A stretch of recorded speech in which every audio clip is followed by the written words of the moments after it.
My very special guest is a global leader of executive development, organizational change, and strategic planning. She has performed visionary work as an executive in Fortune 100 companies, as well as in education, nonprofit, and startups for over 20 years. She is also the founder of Take the Risk Leadership Group, a leadership consulting firm that focuses on helping individuals, teams, and businesses thrive. She is Lisa Kleinhofer. Welcome to the show, Lisa. Oh, thank you so much. I'm so happy to be here. I know it's going to be an exciting conversation. I think you and I have had only just a little bit of brief interaction together, but I'm always enthusiastic and just so excited to see you every time. Same, same. Thank you. Well, I'll get us started this way. In my experience, when you think about a leader's career arc, I know mine in particular was not a straight line. I don't think they rarely are a straight line. So I want to get us started with this because as an executive coach, I want to know what are some of the personal or the professional barriers that can kind of constrain some of our career prospects if we let them? Oh gosh, what a great question. I think I'm going to start with the first, which is some of our own limited thinking and beliefs, right? We oftentimes can get stuck thinking about things that we're taught or told, or just being in the world and saying, hey, am I good enough for this position? Or how is it possible that I'm here when all these other folks are sitting around the table and they have all these many more years of experience, right? And I think these limited beliefs sometimes get into our heads and start to create that self-doubt. We've got to get out of that, right? We have to figure out different ways and methods, folks to talk to. This is where coaches and mentors come into play, because those limiting thoughts and beliefs can really set us back and sometimes take us a little longer to get to where we want to get to. Another one I'm thinking about right now is even like family demands, right? Sometimes we think about the demands of our children or elderly parents. And as we're thinking about different career opportunities or prospects, sometimes we can let those start to limit some of our ideas about what's even possible for our own careers. I know I've been in that situation before where, I was given an offer of travel for work and I was like, gosh, I've got 3 young kids at home. Is this something that I can actually end up doing? And the truth is that when you are in synchronicity, right? When you're in a match with an employer who knows your worth and you know your own worth, you can oftentimes get into really good conversations and figure out how to make it actually work. But I think sometimes we have those limiting beliefs that we don't even go for the thing. We don't even have that conversation. We write something off before we're even there. And so it's something I've been thinking a lot about is just sometimes we think these external factors and things that our families are not going to match necessarily with particular career prospects, but we need to have those conversations to figure out if that's actually the truth. I'm hearing a lot of the inside and the outside. So you think about those Right. self-limiting beliefs, but they're so convincing, Lisa. They just seem like they're so Oh. true. And then you have to explore them and realize, is this really true? Or is this something I'm really inventing and giving a lot of energy to when it's actually not true? That's right. Something I've been exploring a lot is this idea of permission, and this idea about, are we waiting for permission from others to say yes to ourselves? Right. Wow. And that is something too, as we grow up. And for me, who's like squarely in middle age, I'm thinking a lot about that. How many times did I wait for permission to say, oh, it was okay for me to ask my partner, could I travel 20% of the time? Is it okay for me to ask my employer, hey, you know what? I actually can't go on that trip next week. Right. How can I start to not ask for permission so much as give it permission to myself? Right. So that's something I've been thinking a lot about. Yeah, a lot of times we look for that external validation and it actually causes a lot of challenges psychologically. It really it's so easy to get unmoored and something can Yeah. change externally. And if you don't have that inner compass, that sort of North Star for yourself, it makes it so much harder to make these big, seemingly huge career decisions. They are big decisions, but I think Right. that trying to make them about what others, I love that concept of permission. It's like, Yeah. if you don't have that internal bit, then permission's harder to come by. That's right. That's right. Yeah, it's just been something that's been coming up in different coaching conversations I've been having with different clients, and then also my own interrogation. Right? At what point am I going to say, "Hey, hold Right. up, I can now give this to myself. I've arrived. I can do that." Yeah, I would say that certainly for the first couple decades of my own career, I had a lot of achievement orientation about trying to be validated, and I certainly enjoyed these things as well personally. It wasn't Yeah. just externally driven solely, but I think there Right. was a lot of the earn this title or earn this degree or do this thing, and it was a lot of this external, like trying to tell myself, no, okay, I'm good enough, That's I'm right. accomplished enough, and that does become self-limiting That's because right. at some point you're going to hit that wall, right? That's right. That's right. That's why I think that it's important for folks to also have conversations like this and to be brave. right? I think sometimes in our world, especially in our own limiting world, what have you seen when you grew up? What were those examples? You know, my first career was in education. My mom was an educator. Many of the people that I was surrounded around were educators. So when I graduated from college and I didn't know quite what I wanted to do, education was a safe bet, right? But I also think that that also became limiting because if I had exposure to more careers, more opportunities, seeing what other possibilities even existed out there, I might have had some more choices at the beginning, you know? And so I think about that too, about folks speaking up, making sure that other folks are being able to see, hey, what are you exploring? What are other people exploring? What are people questioning and interrogating about their career path so that I can do that too? I have permission to do that too.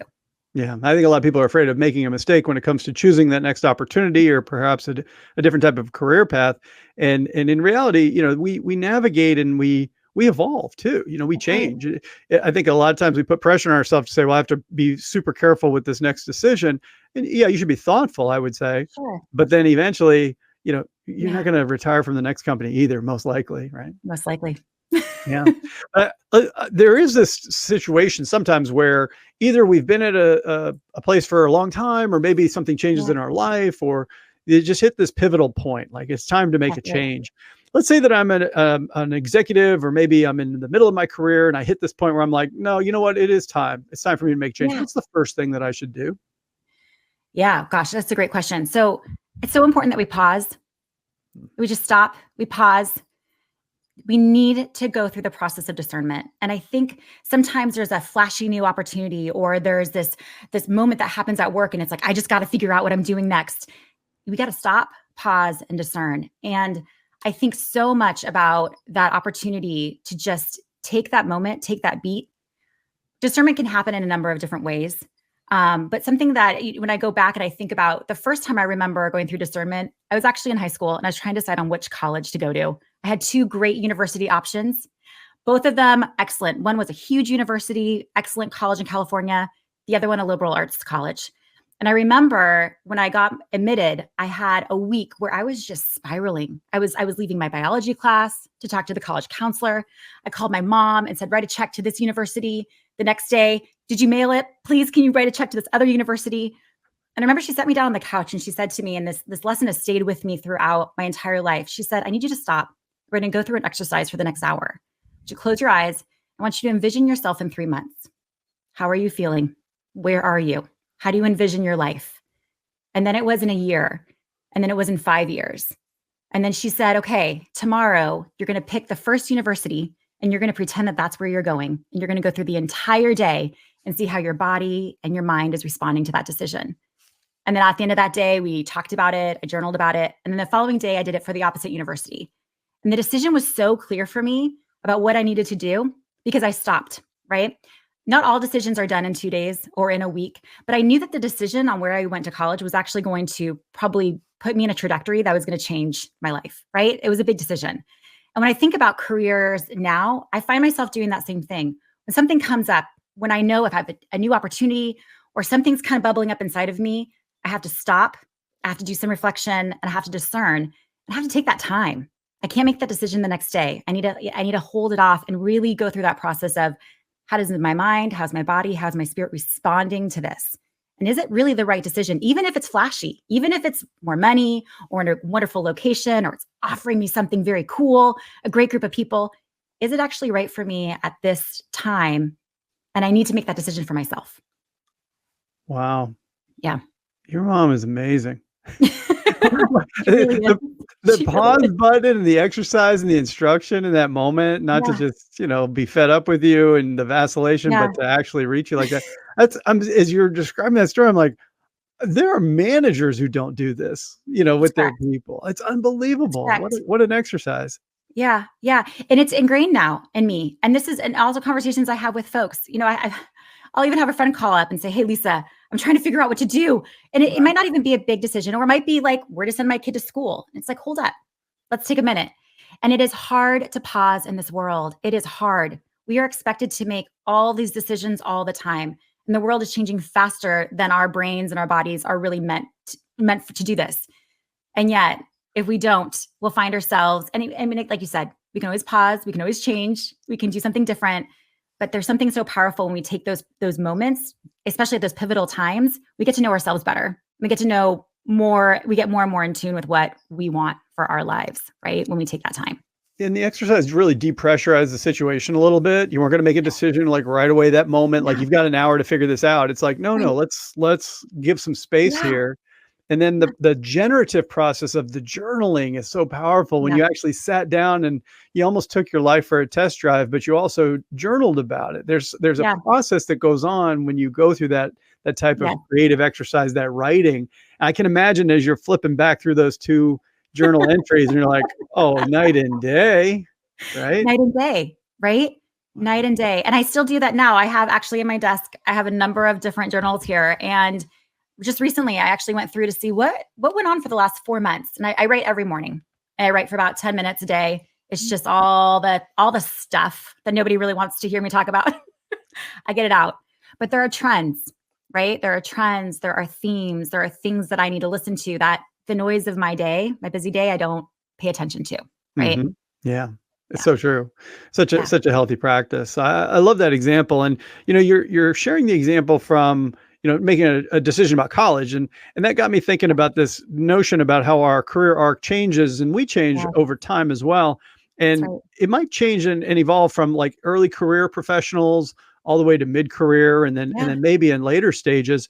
And I Yeah. wonder if you might just talk a little bit about that. How does, in your experience working with all these different types of people who you get to work with, how do you Yeah. see that type of thinking about this notion? It's kind of a big, heavy word, career. Like, how does that change from the time that somebody's just getting started? They don't really know what it means, all the way to like, no, they've been at it a while. Yeah, yeah, yeah. So a lot of folks that I find when I work with, and I see reflections of myself in them early in career. It's so much about like making a reputation, right? Who I am as a professional. How do I show up, right? How am I in front of other people? How do I make sure that people that I'm respected, that I show my respect for others, that I get the work done, that I'm seen as a great employee, that you want to be with me because I'm going to get the job done. I'm listening, and it's also a time to just experiment, try things out, take those stretch assignments, right? What kind of avenues do you want to explore, and how can we possibly know? There's so many great opportunities. Early in career is a wonderful time to be taking that. And I see a lot of folks, sometimes they're a little bit afraid when I work with them at first of, hey, is it okay? Do you think if I ask my boss if I can sit in on that meeting? And it's like, yeah, this is the time to ask, right? This is the time to learn. And many managers are eager for folks who are willing to, step up to the plate or try something that's a little bit different from their day job. A lot of managers are excited to grow their employees. Mid-career, it's the time to be a little bit more discerning. It's the time to say, hey, you know what? I actually I need to get in check with what I really enjoy, and how can I say yes to those things, and how can I actually say no? Maybe even know that flashy opportunity that doesn't align with my spirit any longer and who I am and what I really want to do. But I know that now. I know that about myself. And so folks that I work with in mid-career, it really is about getting choosy. And it's an exciting time to get choosy. I find that folks who are later in career are thinking a lot about legacy. What do I want to leave behind? What do I want to leave behind in this organization, or with the folks that are on my team, or even to my children or my community? Like, how am I going to be known when I step out? And I find a lot of folks really looking for who they are and how they are going to make sure that what they just did for the last 60 years or so, 50 years or so, did have meaning and purpose, right? And so I see a lot of folks thinking about their legacy. It's interesting how it kind of, some things don't change, but a lot of it does. A Yeah. lot of it does.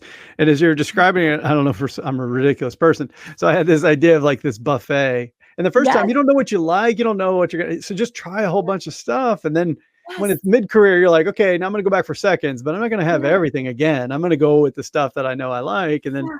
toward the end, Yeah. you're like, all right, it's time for dessert. Like, I'm making myself hungry here.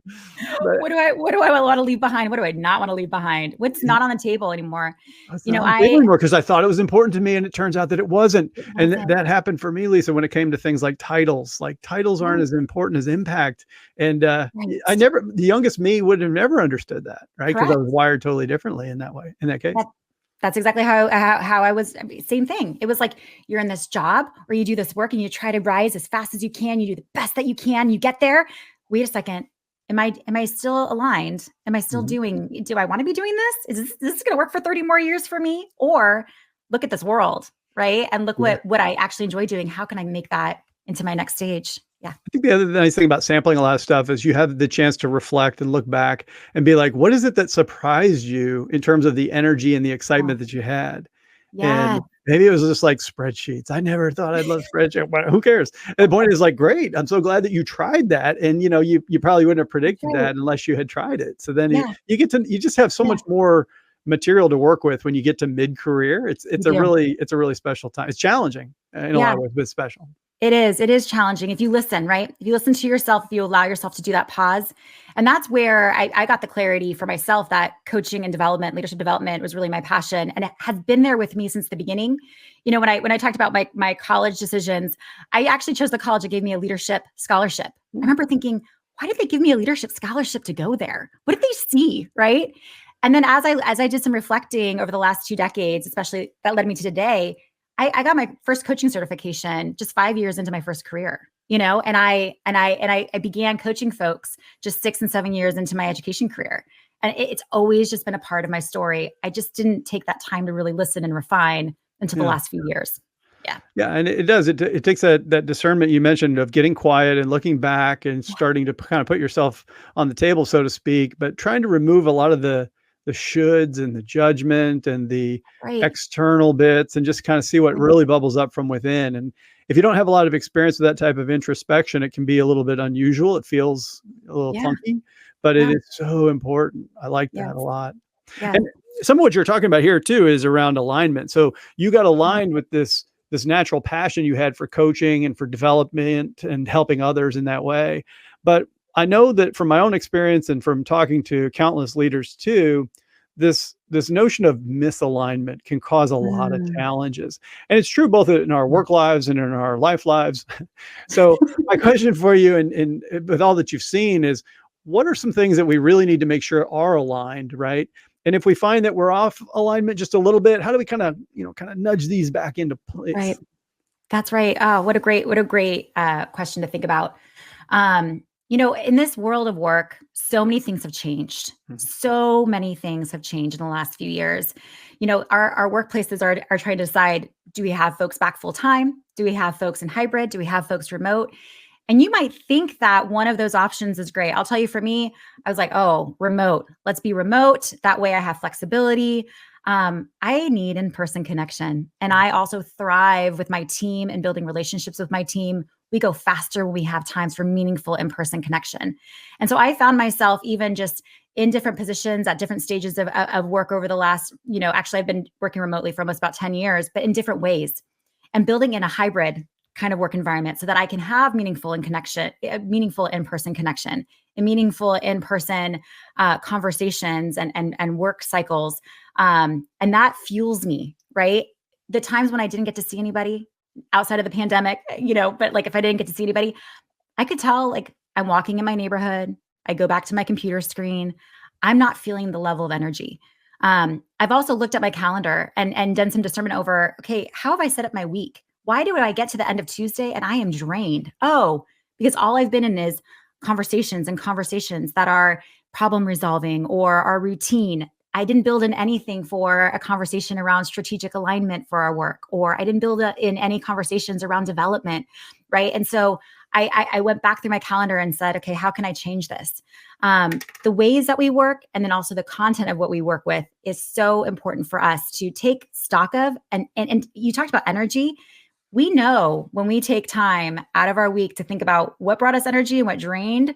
And if there's more of that drain than there is of that energy, that's a time to stop, pause, and discern over what we're doing with our time. By playing with my calendar and by building in different kinds of strategic collaboration sessions, I've been able to get back to the energy, because I am now aligned with the kind of work that I love to do. But I still, doesn't mean it's all, rainbows and energy either, right? Doesn't mean I'm bouncing off the walls. It means that I need to make sure that my day is actually spent giving that energy towards those things that are important. But yeah, alignment is quite important. And our bodies, we embody when things are out of alignment. A few years ago, I remember going to my doctor and saying, I've got my shoulders up and I have the sore in my side, and I don't know what's going on. And she's like, is it exercise? And I was like, I don't know. And I realized it was just stress. And it was my body's sign of being out of alignment with really what I needed to be doing, and how I need to be spending my days. Yeah, those connections. And as you mentioned, whether it's, physically, you can feel it in different places, like where do you feel the stress or the overwhelm? Right now, there's a lot of burnout happening. And Yes. how's it showing up in your body, like you mentioned, but also in the energy? And I think the wisdom of following the energy, like when can you do the best type of work that you need to do? So, That's for right. example, if you need to do creative work, are you a morning person? Are you a late night person? That's Like, right. no judgment, but have you structured your day to bring alignment, to allow that type of energy, in that moment? And also, I can tell you with at my advanced age, Lisa, it Hardly. changes. It changes over Hardly. time, right? And in your family situation, you mentioned a little bit earlier, when I had young kids, it was very different than now when they're, college age and gone now. Yep. So it's like things, even when you should get on top of it, just prepare to, have to mix That's things right. up every once in a while. It's okay. That's right. It's fun. A routine is important to me. I used to think, oh, I don't want a routine. I have learned routines are important. And Mm. so if I don't write in the morning, my 10 minutes, if I don't go to the gym or do a brisk walk, I can tell you by 5 o'clock, I am short with my kids. I'm feeling really uncomfortable. I can't figure out what to do. And then I remember, oh, you didn't do your things. You didn't do your writing. You didn't do your exercise. Your endorphins haven't been released. You are now at your edge. And I think that is so important for us to start to figure out what are those routines that we need in our bodies and in our days to keep us in alignment and to keep us, present to our lives. Right. And it's, we're human. We're going to go out of alignment every once in a while. But Yeah. the goal is to pay attention when that's happening and to see what those rhythms are and what those, what that's telling us that we I need to love do. that a lot. And there's a methodology that I always recommend to clients, and we call it awareness, insight, action. So the awareness is, Mm, are you aware of where you're out of alignment, right? The insight is, how is it showing up in my body and my work and my results? And then action is, what are some things I could do to kind of bring it back into alignment, and then just go do those things. I So it love doesn't have to that. be complicated, but sometimes you end up on autopilot. And like you said, you end up, with your shoulders out of Absolutely. kilter, or your Yes. results are slipping, or you're short with your team, or if somebody pulls you aside and says, "Hey, are you okay?" And you're like, Right. "Oh, you can see it on me." You Like can that's see it. happened to me before too, for sure. Absolutely. Well, habits are so hard, right? Mm. I think so sometimes about like just, to form a new habit. It took me quite a while. And I work with my team on this too, when they're out of alignment, right? My team members, we have a really strong relationship I have over, with all the teams that I've worked with. I'm very in tune when things start to get off kilter and it's like, hey, what new habit? Like, Lisa, I don't have time for a new habit. I was like, I know. Because you got to replace something, to add that new habit. And so we talk about this a lot, and then celebrate the small wins. Hey, this week you got out of your house, you went on a walk and talk instead of a computer, Zoom call twice this week. Let's celebrate. You did it. And then it becomes habit forming, right? But it takes a little time, and we have to give ourselves grace for things that take a little bit of time. Yeah, 100%. I like that, and I like the balance you mentioned too, where you need some amount of routine, and but at the same time, maybe we find that meeting in the middle is okay. Like we don't need to pretend like we can control our whole day, but maybe the right amount of routine. It's Right. the Goldilocks type of Yes. situation in some ways. But we've kind of been hitting on this, but I just want to get your perspective as a leadership coach. How would you describe like the hopes and dreams you have for your clients, Mm. right? So, what are the things that you're like working on that you kind of jointly set that goal together? And then beyond, you've shared so many great examples already, but what are some of the other types of techniques you use to help them, Yeah. along in that journey and help you both get to that place?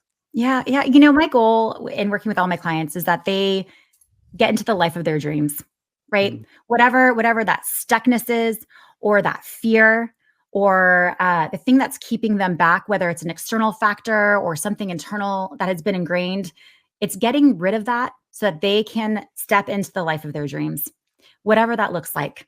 And like I shared, writing is a really powerful tool. I've talked about, obviously like taking that time for discernment. Mentors and coaches are so integral. As a coach, I also have a coach who's been so integral in my own development and my own progression, and getting aligned. Also aligning ourselves with our values, really understanding who we are at our core. I love when my clients are able to walk away and say, I forgot that part of myself. Or what was that thing that I was connected to, that just the hustle and bustle of life I got away from. Something that I have been engaging with is integrating more art and more creativity and things that are completely out of the day job.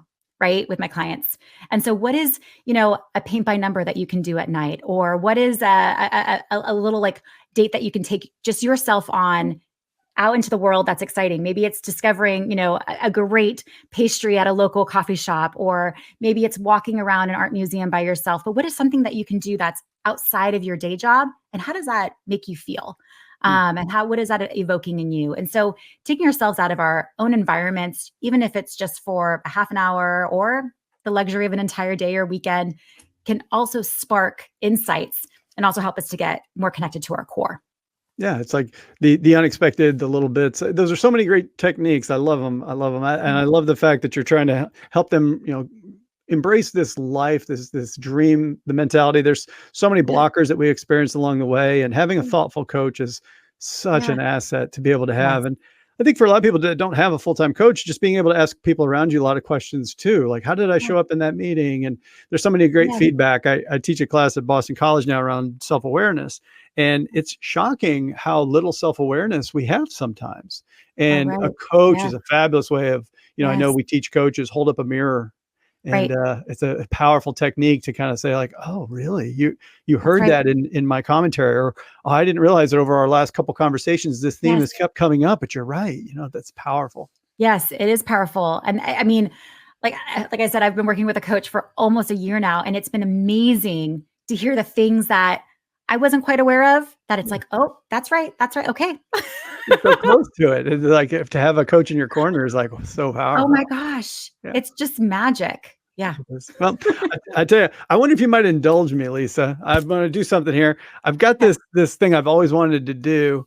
It's the first kind of installment on this show, and it's a game, a trivia game, and I call it "Are we smarter than AI?" Do you think you and I are smarter than AI? And so I'm going to ask Gemini, which I think is the Google product, but it's I'm going to ask a trivia question in this case for us about chocolate chip cookies. Little birdie told me that there's something for, might be into chocolate chip cookies. Let's see what it asks us here. All right. It says the chocolate chip cookie is a beloved treat enjoyed worldwide, but it was actually invented by accident. Who invented the chocolate chip cookie, and what were they trying to do when they added the chocolate to the dough? I have no idea. Do you know? I have no idea. Oh I'm thinking like Betty Crocker, but it's got to be before Betty Crocker. Is it like the Toll House Elf? I mean, right? I don't know. Well, audience, if you're listening in at home, you can lock in your answer. We're going to put ours. Let's go with Betty Crocker. I don't know. Let's see what the actual answer is. It turns out, let's find out here. It's thinking, while Betty Crocker was a popular figure who helped spread the fame of chocolate, she wasn't actually the inventor. Ruth Wakefield was a chef and innkeeper in the late 1930s. There you go. So I'm going to be checking out Ruth, because I did share that I am on the hunt for the best chocolate chip cookie, and it keeps me. I have found some really good ones in my research, so I need to do some further. Well, we can thank Ruth Wakefield for that. So thanks a lot, Ruth. Right. Appreciate that. Well, I'll ask you an even easier question. AI wins this round, Lisa, but we'll get our revenge. Don't worry. But I'll ask you an even easier question than chocolate chip cookies, which is, where can my listeners go to learn more about you? Oh, thank you. Yes, please. You can follow me on LinkedIn, and you can check me out on my website, which is Take the Risk Leadership Group. Feel free to reach out to me, and I look forward to meeting you. I love it. Listeners, I'm going to have those links for you in the show notes, so you're only one click away from connecting with Lisa, learning all about her great work. Lisa, thank you so much for being with us today. Really appreciate it. Thank you. I had such a lovely time. Thank you so much.